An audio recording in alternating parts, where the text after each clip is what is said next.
Bien-aimés, bienvenue dans la vie abondante en action.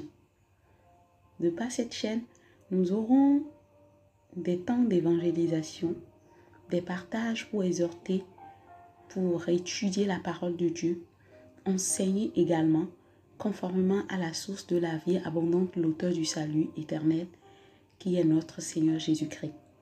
Nous aurons aussi des temps de prière, selon que le Saint-Esprit nous orientera par sa grâce, pour les personnes en détresse, les affligés, les malheureux, les couples, les familles, les peuples, les nations, etc.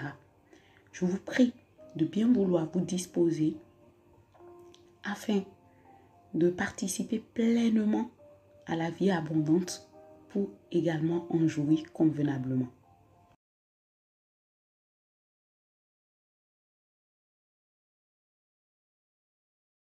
Bien-aimés, nous nous réjouissons de ce que Dieu reste toujours notre appui, notre force, notre secours, notre recours.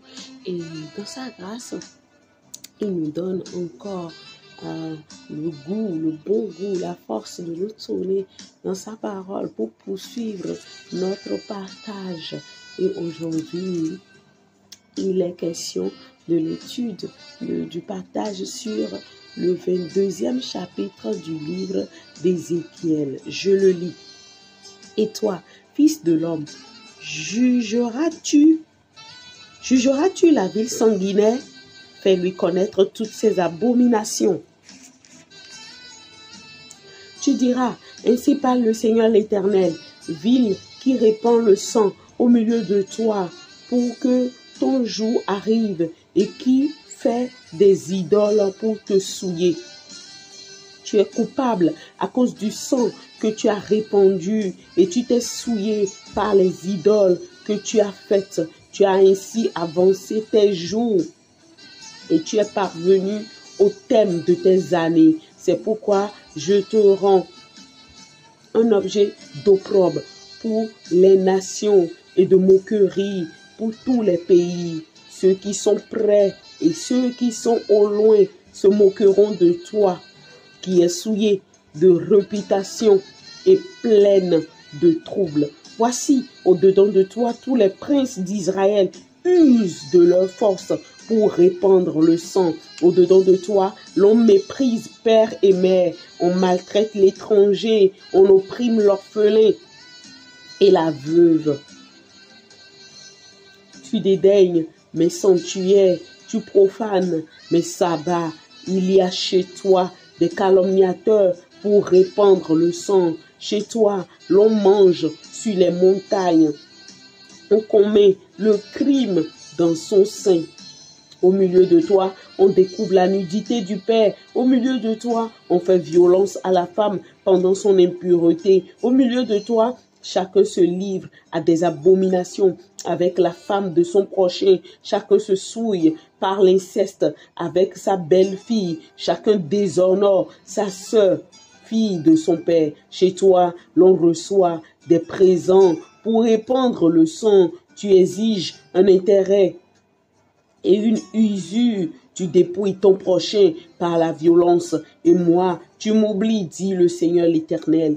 Voici, je frappe des mains à cause de la cupidité que tu as eue et du sang qui a été répandu au milieu de toi. Ton cœur sera-t-il ferme? Tes mains auront-elles de la force dans les jours où j'agirai contre toi? Moi, l'Éternel, j'ai parlé et j'agirai. Je te disperserai parmi les nations, je te répandrai en divers pays et je ferai disparaître ton impureté du milieu de toi.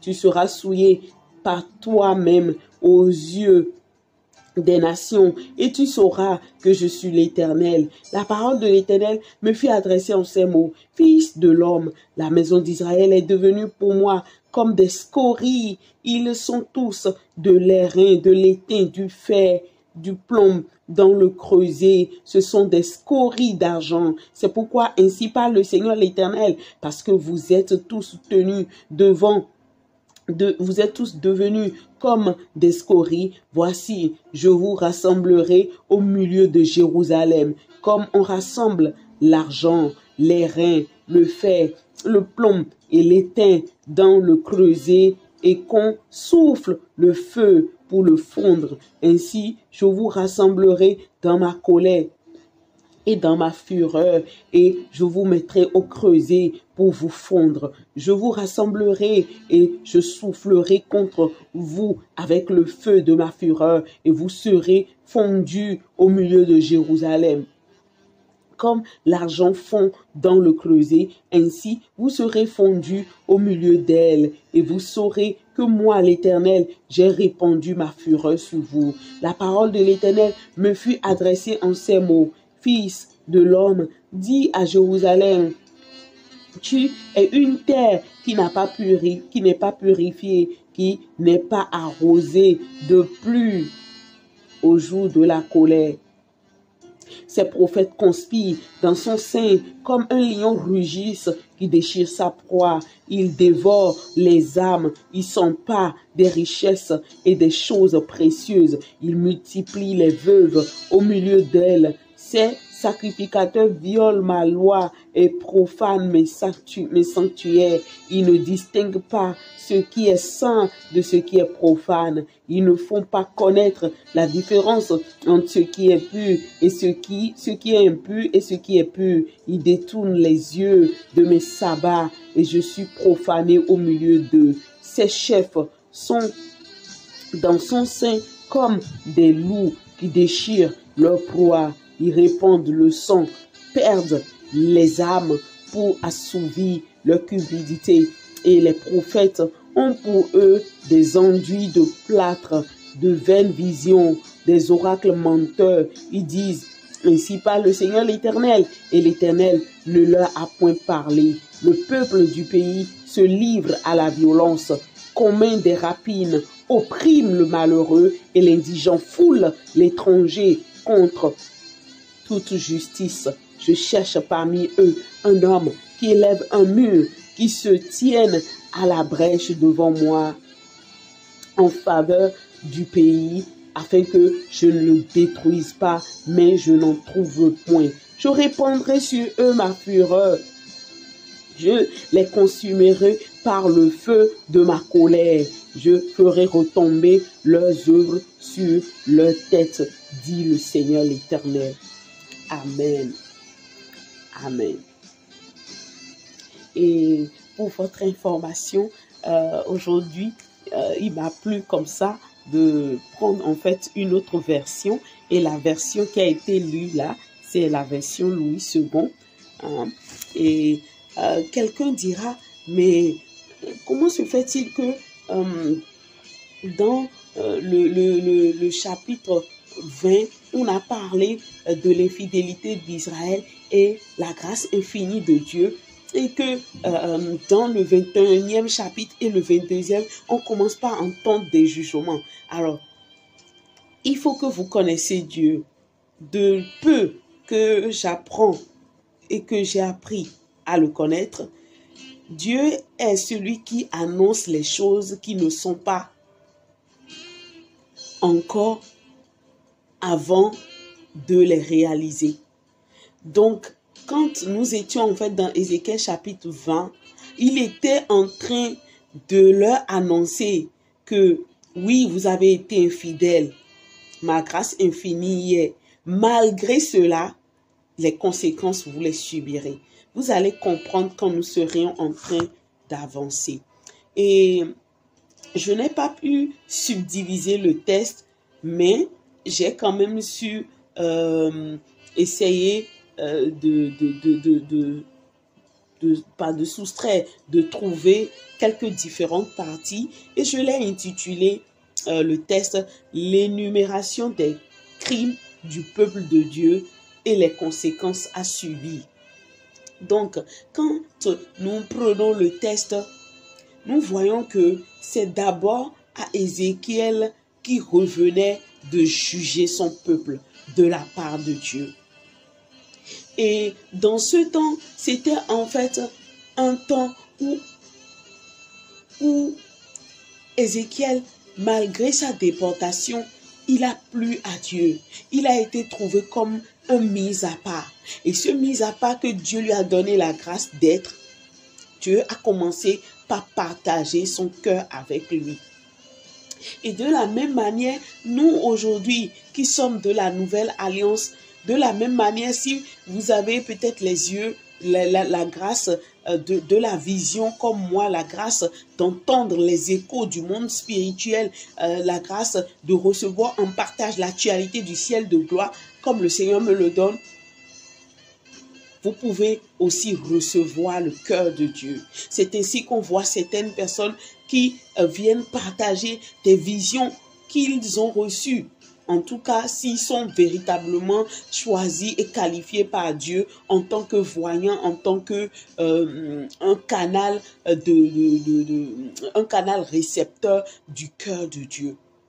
Et qu'il vous souvienne que dans le chapitre 21, Ézéchiel avait crié pour dire, mais Seigneur, qu'est-ce que tu fais? Pourquoi tu veux tous les tuer et tout? Enfin, c'est moi qui suis en train de l'exprimer ici. En effet, il avait quand même émis son indignation sur le déchaînement de Dieu contre son peuple. Et quand il a émis cette indignation, mais le Seigneur tout portait à croire que, enfin, le Seigneur lui disait, tu es en train de dire pour toi, ce que moi j'ai à faire, je le ferai. Effectivement, on peut voir dans la suite comment il s'est attardé sur chaque couche. Et là, il n'a pas mis de côté que ce soit les gens de sa maison ou son peuple. Et on comprend en fait que quand nous sommes à part pour le Seigneur, malgré nos difficultés, malgré nos tristes réalités, Dieu se plaît à nous utiliser. Et quand il se plaît à nous utiliser, il peut aller jusqu'à nous utiliser pour des choses qui ne dépendent pas de nous. C'est-à-dire l'usage qu'il fait de nous peut ne pas dépendre de nous, mais de sa propre volonté. Parce que selon Ézéchiel, dans ce cas, Ézéchiel, préalablement, comme je l'ai dit dans le livre le chapitre 21, il ne voulait pas que Dieu les détruise. Donc c'est sûr qu'ils voyaient leur méfaisance, ils voyaient leur péché, que ce soit le péché des prophètes, des sacrificateurs, le péché des princes et de tout le peuple. Mais ils ne voulaient rien dire. Mais à un moment donné, Dieu lui-même devait se lever et lui dit, ne vas-tu pas les juger? Tu dois les juger. Tu dois les juger. Parce que vous le comprenez ou pas, pour que Dieu interagisse parmi les hommes, il a besoin de l'homme. Voilà pourquoi il s'est fait chair en Christ Jésus pour venir sur cette terre afin de se livrer pour notre corruption, en quête de notre salut ou à la quête de notre salut.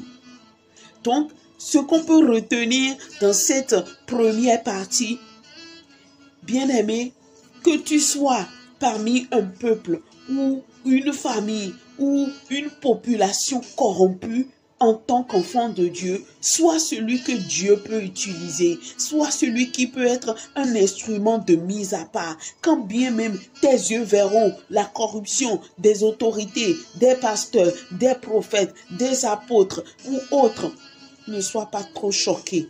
Ne te laisse pas mélanger, ne te laisse pas séduire. Parce que si Ézéchiel ici s'était laissé séduire, Dieu ne pouvait pas l'utiliser.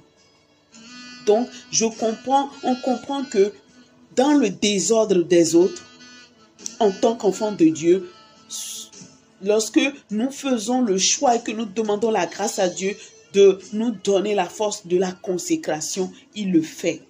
Non seulement il le fait, mais il nous utilise. Pas selon notre volonté, ni selon la volonté de notre pasteur ou de nos sacrificateurs. Parce que c'est sûr, les sacrificateurs, les prophètes dans le temps, ils auraient aimé que Ézéchiel prophétise selon eux leur propre fond. Qu'Ézéchiel agisse selon leur propre volonté. Mais non, Ézéchiel devait plaire à Dieu. Donc, une chose serait que nous soyons en fait des vases de valeur, des vases d'honneur dans la main du Seigneur. Mais autre chose serait d'appliquer notre cœur à être un instrument qui dépend de Dieu. Nous ne dépendons pas de notre volonté, ni de la volonté de notre pasteur, ni de la volonté du prophète ou autre. Il y a aussi aujourd'hui ce courant qui circule un peu partout, qui disent que oui, quand un homme, les hommes ne sont pas avec toi, tu ne peux rien faire. Bien aimé, destruction et mort éternelle à tous ceux et celles qui ont cette pensée qui ne se répandent pas. Parce que, sachez-le, quand Dieu, il se choisit de prendre quelqu'un, que le monde entier soit contre la personne ou pas, ce que la personne doit accomplir, il l'accomplira. Que celui qui l'entend, l'entende. Je ferme cette parenthèse.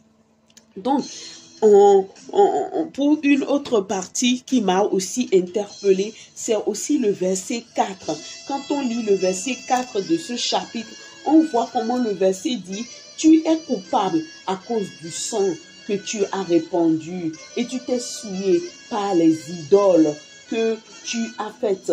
Tu as ainsi avancé tes jours et tu es parvenu au terme de tes années. » Vous voyez? Donc, on comprend en fait que la méfaisance, le péché accélère en fait la durée de vie. Il l'accélère pour que le temps passe vite. Et nous sommes aussi dans un temps, dans un environnement où nous voyons le jour se lever rapidement. Et après quelques moments, le soir arrive et la nuit est effective. Il fait nuit et on se dit, oh, je n'ai même pas vu le jour se lever ni le soleil se coucher. Oh, on est déjà à 18 heures. Oh là là, que la journée passe vite. Bien aimé, c'est un signe que le péché surabonde.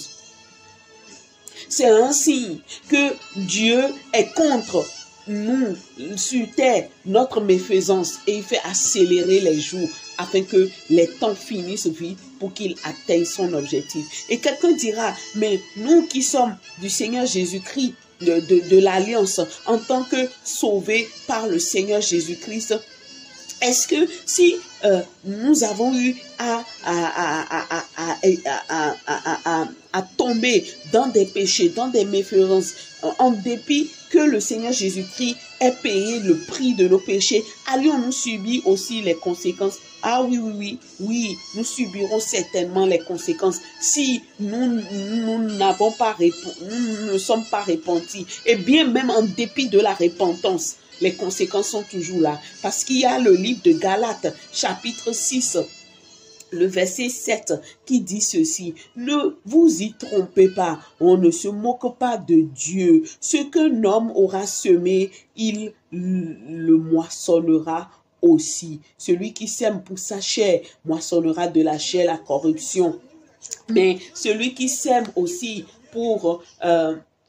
celui qui sème pour l'esprit moissonnera de l'esprit la vie éternelle. Donc, on voit en fait que là, on est en train de nous montrer que nous avons le choix. Nous avons le choix de semer pour soit la chair ou soit l'esprit de vie. Et nous moissonnerons certainement ce que nous avons semé. Donc, chaque acte a une conséquence.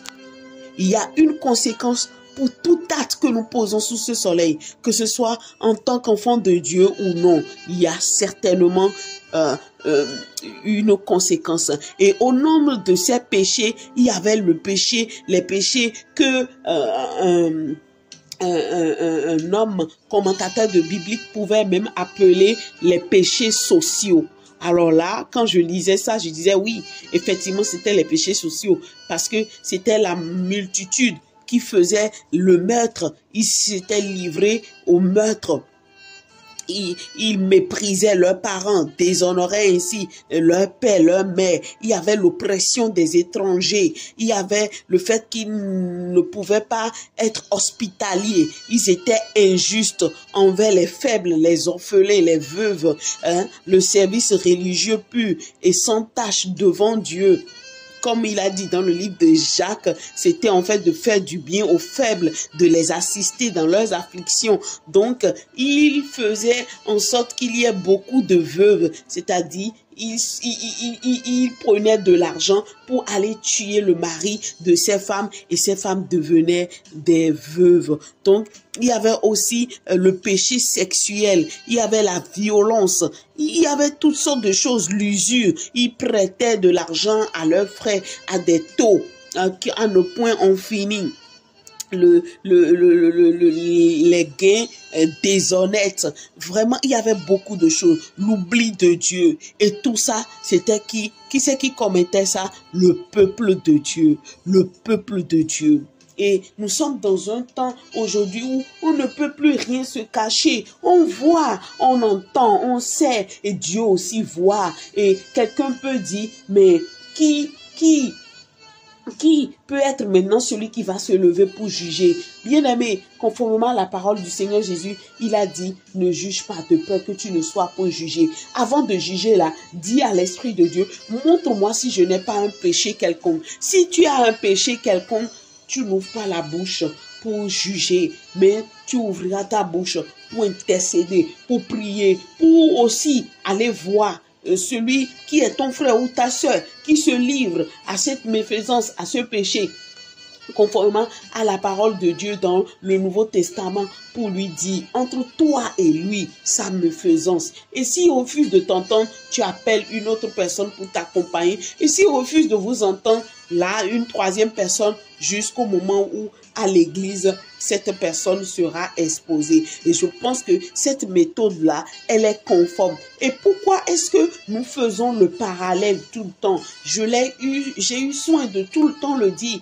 Le temps d'Ézéchiel est passé. Nous sommes dans un temps où aujourd'hui, nous sommes dans la nouvelle alliance. Et la nouvelle alliance nécessite, est comme notre miroir que nous devons regarder. Et c'est de par tout ce qui est écrit dans la nouvelle alliance que le Seigneur Jésus voit et comment dire, et parle à propos de chaque enfant de Dieu.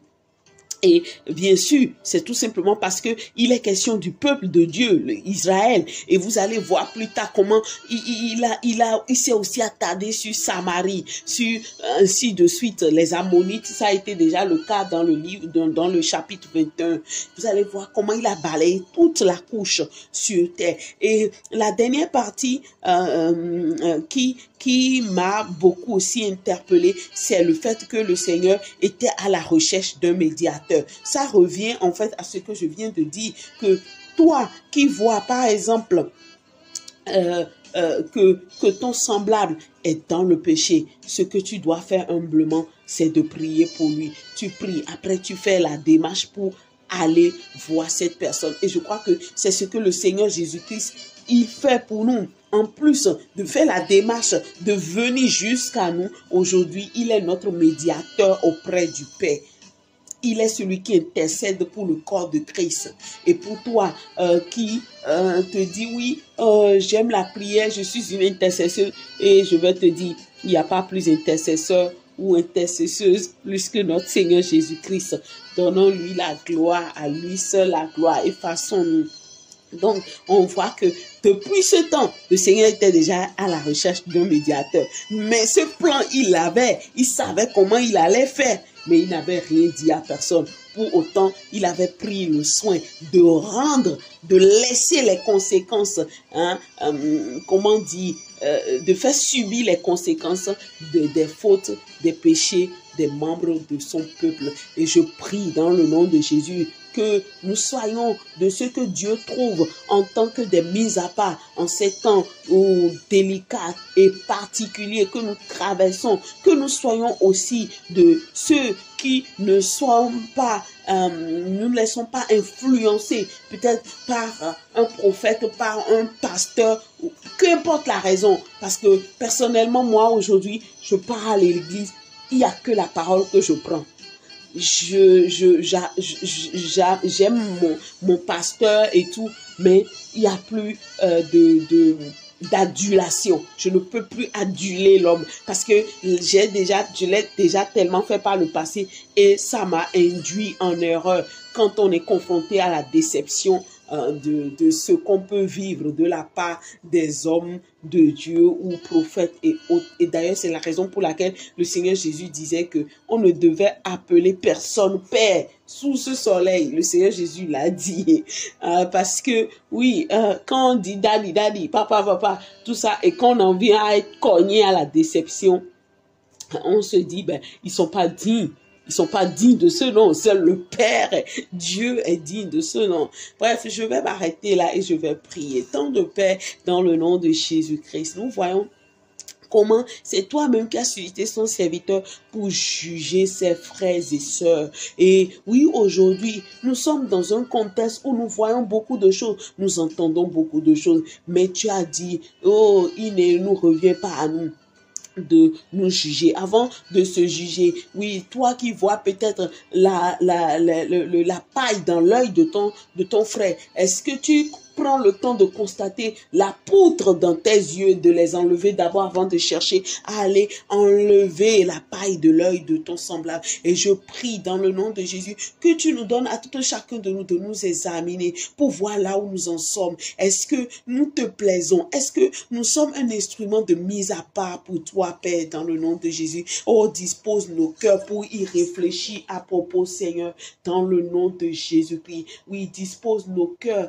Seigneur, afin que nous nous examinions à chaque instant pour voir là où nous en sommes avec toi, dans le nom puissant de Jésus. Et que s'il advenait, oh, que tu ne nous trouves pas comme il le faut, et que nous ne te plaisons pas, nous ne faisons point ta joie, aide-nous à l'être dans le nom de Jésus-Christ. Seigneur, je prie afin que tu fasses de nous des intercesseurs, oui, ceux qui, comment on dit,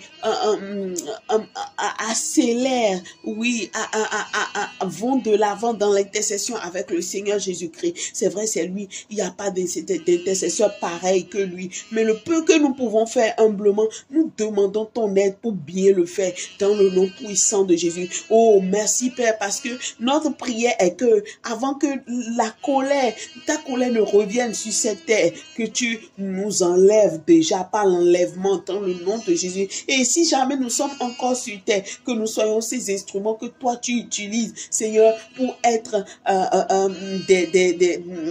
des points de rencontre, d'autres mis à part pour la gloire de ton nom. Merci Père, c'est dans le nom de Jésus-Christ nous venons de prier. Amen. Bien-aimé, tu vas comprendre que le péché a semblé avoir raison éternellement de l'homme. Parce que, oui, aussi vrai Ézéchiel dans sa génération, qu'il plaise au Seigneur, c'est dans son sein, dans l'église, dans son peuple, parmi ses peuples, qu'on trouvait en fait les crimes que nous avons énumérés. Et peut-être que quand j'étais en train d'énumérer ces crimes, tu es en train de m'entendre et tu te dis, oh, de toutes les façons, moi je suis parmi eux, je ne suis même pas converti, mais je vais rester et jouer le jeu avec eux. Ne le fais pas, je t'en supplie. Je crois que c'est le moment où le Seigneur est en train de t'appeler. Il t'appelle non seulement à te convertir, mais il t'appelle parce qu'il t'a déjà qualifié en tant qu'instrument de mise à part. Donc ne reste pas dans le corps de Christ sans l'authenticité du salut. Ne joue pas le jeu parce que tu vois le péché, parce que tu vois les méfaisants des très hauts placés dans l'église, de ceux qui servent et tout. Ne fais pas le jeu avec eux. Mets-toi à part et donne-toi pour le Seigneur et tu verras comment la qualification qu'il a déjà mis en toi avant que tu ne viennes sur cette terre sera manifeste et tu seras quelqu'un dont Dieu va utiliser pour drainer d'autres multitudes à lui, pour un réajustement à sa gloire. Ainsi, le Seigneur t'appelle à lui. Donne-lui ton cœur. Peut-être que tu es en dehors de l'église et que tu entends cette parole. Tu n'as pas encore donné ta vie au Seigneur. Tu passes sur YouTube et tu tombes en fait sur ce partage. Sache que le Seigneur t'appelle. Le Seigneur t'appelle à lui pour ton salut. Il ne faut pas que tu endurcis ton cœur, mais que c'est le moment maintenant pour toi de te tourner vers lui pour être sauvé. Et si tu es d'accord pour ça, Viens, on va prier ensemble. Dis-le avec moi, Dieu, j'entends ta voix m'appeler, j'entends ton cœur m'interpeller et je ne veux pas rester tel que je suis. Je renonce à mon propre choix, je renonce à mes propres désirs. Oh, je t'ouvre mon cœur pour embrasser la carrière que toi tu as déjà préparée pour moi. Je te livre tout mon cœur, pardonne tous mes péchés.